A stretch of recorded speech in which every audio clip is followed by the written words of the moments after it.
how to fill out address line 1 and address line 2.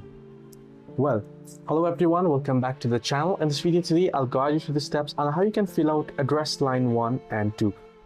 Well, basically on most of the websites that you try to enter in your billing information as such, for suppose you're trying to purchase something on certain websites and it'll ask you to enter in your address, and there you'll get two different lines, right? The address line 1 and address line 2.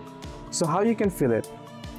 Well, address line 1 typically contains the primary street address, including the building number and street name.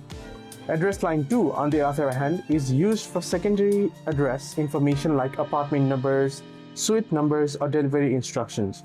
If you don't have any secondary information, address line 2 can be left blank as well.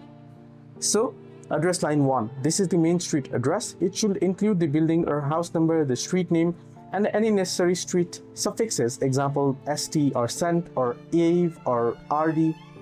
Similarly, address line 2, this is for additional information that helps pinpoint the delivery location.